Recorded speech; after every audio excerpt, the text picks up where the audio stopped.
बिस्मिल्लाहिर्रहमानिर्रहीम। अस्सलाम वालेकुम नाज़रीन कराम, मैं हूं मखदूम शहाबुद्दीन और आप देख रहे हैं मेरा फेसबुक और यूट्यूब चैनल। उम्मीद करता हूं आप सब लोग बखैर वाफ़ियत होंगे और जहां भी होंगे अपने अहले खाना समेत खुश भी होंगे और महफूज भी। नाज़रीन कराम, इस वक्त हमारे मुल्क के जो हालात बन चुके हैं और जिस तर्ज पर पाकिस्तान की सियासत जा चुकी है और मुल्की हालात जो रुख इख्तियार कर चुके हैं, ऑल दो इंटरनेशनल प्लेयर्स जो हैं बिलखुसूस पाकिस्तान के दोस्त ममालिक और IMF जो है उसका प्रेशर बिल्डअप होता जा रहा है कि आप मफाहमत की तरफ बढ़ें। लेकिन यूँ लग रहा है कि फ़ैसला साज मफाहमत नहीं बल्कि मुकम्मल तौर पर मज़ाहमत की जो पॉलिसी है उसी को आगे लेकर चल रहे हैं। और इस सब के अंदर पिछले 2 ढाई साल में बहुत कुछ हुआ है। वो सब कुछ हुआ है जो कि एक आमिराना तर्ज़ हुकूमत वाले मुल्क में होता है, यानी वो सब कुछ हुआ है जो जमहूरियत में नहीं होता और डिक्टेटरशिप में होता है।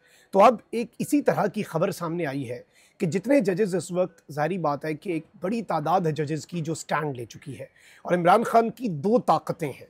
एक ताकत है सोशल मीडिया, जिसके लिए अरबों रुपए का फायर वॉल जो है वो ख़रीद लिया गया है। तो वहीं दूसरी जानिब दूसरी इमरान खान साहब की पावर इस वक्त मुक़्तदरा को ये लग रहा है कि वो आइन पसंद जज हैं जो कि इस वक्त स्टैंड ले चुके हैं और मुक़्तदरा को टफ टाइम दे रहे हैं। अब इस सब के अंदर जो खबर है वो इंतहाई तशवीशनाक है।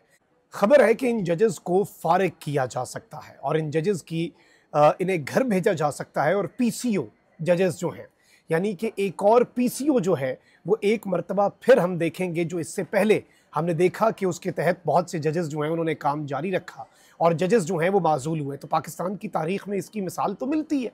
अब इसके साथ ही साथ इस्लामाबाद से एक और इस्तीफ़े की इस वक्त बाज़गश्त है और ये इस्तीफ़ा पाकिस्तान तहरीक इंसाफ के लिए ज़ाहिर बात है कि ज़्यादा कंसर्न का बायस होने जा रहा है, क्योंकि ये इस्तीफ़ा उन 6 जजेस की तरफ से है जिन्होंने ख़त लिखा था और ये वो 6 जजेस हैं।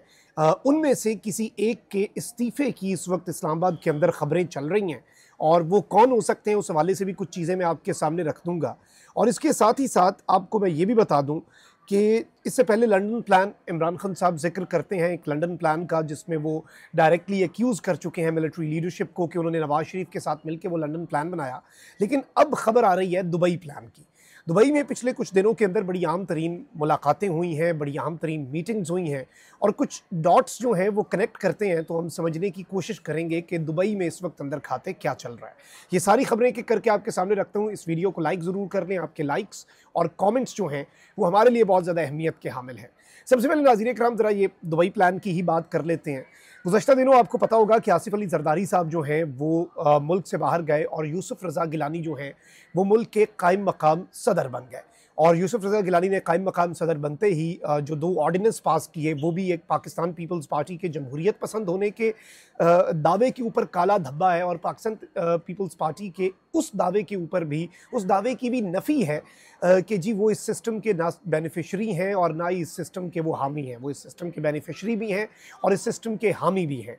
अच्छा, अब आसिफ अली ज़रदारी साहब जो हैं वो गए जी दुबई। अब दुबई जो है ना वो बड़ी अहम तरीन मुलाकातों का महवर और मरकज़ बना हुआ है। आपने डॉट्स कनेक्ट करते रहना है क्योंकि दुबई जो है वहाँ पर एक और बड़ी पाकिस्तान की पावरफुल शख्सियत जो है वो क़याम पज़ीर हैं और उनका नाम है मलिक रियाज़। और मलिक रियाज़ के पास जो लोगों के राज हैं, मलिक रियाज़ जो हैं उनके पास जो लोगों की बातें हैं, और मलिक रियाज़ को थोड़ा सा छेड़ा ना, उसके बाद क्यों नहीं छेड़ा, क्यों बस हो गई आपकी? मलिक रियाज़ की एक धमकी से ही झाग की तरह बैठ गया पूरा सिस्टम, क्योंकि मलिक रियाज़ जो है पूरा सिस्टम उनका खाना है। तो अब मलिक रियाज़ साहब जो हैं वो भी दुबई में मौजूद, आसिफ अली ज़रदारी साहब जो हैं वो भी दुबई में मौजूद। अब यहाँ पर मैं आपको ये बताऊँ कि इशरतुल इबाद साबिक गवर्नर सिंध रहे हैं और दोबारा पाकिस्तान की पॉलिटिक्स में एक्टिव भी हो रहे हैं। शेर अफजल मरवत साहब जो हैं उनकी भी मुलाकात हुई गुज़श्ता दिनों इशरतुल इबाद साहब से, जो कि इस वक्त आपको पता है कि दुबई में मुक़ीम है। शेर अफजल मरवत साहब भी दुबई में थे कुछ दिन पहले तक, I am not sure about, अभी मुझे लगता है वो वापस जा चुके हैं। अब जो गवर्नर पंजाब है ना पीपल्स पार्टी के, जो कि मुल्क से बाहर गए तो पीछे से मलिक अहमद ख़ान स्पीकर पंजाब असम्बली कायम मकाम गवर्नर बने और उन्होंने हक़ इज़्ज़त का बिल जो है वो कानून भी बना दिया। इस सादगी पे कौन न मर जाए ऐ खुदा। लेकिन ये भी इतलात है कि जो गवर्नर पंजाब गए हैं दुबई मुल्क से बाहर, मुबैना तौर पर ये ख़बर आ रही है सहाफ़ती हलकों के अंदर कि वो भी इशरतुल इबाद साहब से मिले हैं। तो इस वक्त दुबई में बहुत से लोगों का ये मानना है, बहुत से ये क्लेम्स आ रहे हैं कि कोई ना कोई खिचड़ी जो है वो इस वक्त दुबई में पक रही है। अब वो खिचड़ी इस सिस्टम के हक़ में है या शहबाज गवर्नमेंट के ख़िलाफ़ है, ये अभी कोई नहीं बता सकता। मलिक रियाज साहब अलम बगावत बुलंद कर चुके हैं। उन्होंने शुरू में एक ट्वीट किया था, लेकिन उसके बाद जब क्रैकडाउन हुआ तो उन्होंने कहा था कि उनकी वर्डिंग ही बदल के उन्होंने कहा कि अब इस जुल्म के ख़िलाफ़ कौम मेरा साथ दे, यानी उन्होंने स्टैंड लेने की बात कर दी। पहले वो सिर्फ कह रहे थे मैं वादा माफ़ नहीं बनूंगा, मैं पॉलिटिकल किसी के वेंडेटास जो हैं उनके लिए एक टूल नहीं बनूंगा।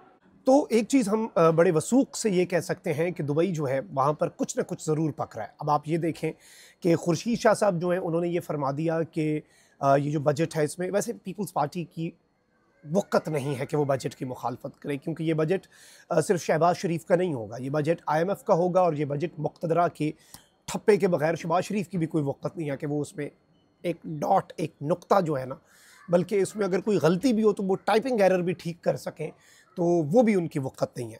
और ज़ाहिर बात है पीपल्स पार्टी के पे स्केल से ये फिर बहुत ऊपर की बात हो गई, लेकिन पीपल्स पार्टी वाले ख़ुद को उससे डिस्टेंस कर रहे हैं। मंजूर बसान साहब ने ये कह दिया कि 3 महीने बाद शहबाज शरीफ साहब असम्बलीज़ जो हैं वो डिज़ोल्व कर सकते हैं। शहबाज शरीफ तो वज़ीर आज़म बिल्कुल नहीं बन सकते, लेकिन यहाँ पर एक थ्योरी ये भी है कि महीने के अंदर अंदर भी शहबाज शरीफ साहब घर जा सकें, क्योंकि इतना बदतरीन किस्म का बजट जो है वो लाना पड़ जाना इन्हें, और कि उसके बाद इनका इखलाकी जवाज़ जो है वो ये खो देंगे अगर इन्होंने वो ज़ाहिर बात है इनसे इखलाकियात की कोई तवक्कुत नहीं की जा सकती अगर फॉर्म 47 वाली हुकूमत ये ले सकते हैं। नवाज शरीफ साहब से क्या इखलाकियात की तवक्को कि एक MNA की सीट के पीछे एक कैंसर पेशेंट ज़ईफ़ खातून जो कि पाबंद सलासल है, जो कि उन्हें हरा चुकी, उसके हक़ पे डाका मार के झूठा हल्फ उठा के वो बैठे हैं, तो वो बात नहीं है। लेकिन मसला ये है कि फिर वरना अगर ये खुद ना गए तो ऐसा बजट ये ला सकते हैं कि अवाम जो है वो इन्हें शायद घर भेजने पे या घर जाने पे मजबूर कर दे। So that is also a possibility, और वो भी डिस्कशंस चल रही हैं, ये इस वक्त हल्कों के अंदर बाज़गश्त है। अब यहाँ पर एक और ख़बर है, सलमान हैदर साहब हमारे बड़े भाई हैं, साफ़ी हैं, उन्होंने ये बात कही और मैं सुन रहा था। सलमान भाई ये कह रहे हैं कि जी, और बड़े बाखबर सहाफ़ी हैं। मैं आपको ये बताऊं कि नॉर्मली वो क्लेम्स नहीं करते, बट जब वो क्लेम करते हैं तो मैटर करता है। और उन्होंने ये कहा है कि एक इस्तीफ़ा आ सकता है, और इससे पहले आपको पता है कि जस्टिस जो मज़ाहिर नकवी हैं उन्होंने भी इस्तीफ़ा दे दिया था, और जस्टिस एजाज़ुल एहसन साहब जो हैं उन्होंने भी इस्तीफ़ा दे दिया और ज़ाती वजूहात बताएं, लेकिन जो प्रॉब्लम्स थी वो भी आपको पता है। और एक वो बंदा जो नेक्स्ट इन लाइन हो for the chief justice of Pakistan, वो बंदा कैसे इस्तीफ़ा दे दे। चलिए, मज़ाहिर नकवी साहब का तो आपने रेफरेंस की मिसाल दे दी, यानी ऐसे ऐसे प्रेशर होते हैं। अब इस्लामाबाद हाई कोर्ट जो है ना, वो अब कॉन्कर नहीं हो सकता, ये चीज़ बड़ी वाज़ेह बहुत से लोगों को पता है। उसमें आमिर फ़ारूक साहब एक जगह हैं, लेकिन बाकी 7 जज और बाकी 6 जजेस ने तो ख़त भी लिख दिया, और आमिर फ़ारूक साहब सीनियर मोस्ट थे, लेकिन उन्हें फिर भी सुप्रीम कोर्ट नहीं भेजा गया, इसीलिए कि पीछे मोहसिन अख्तर कियानी ना आ जाए।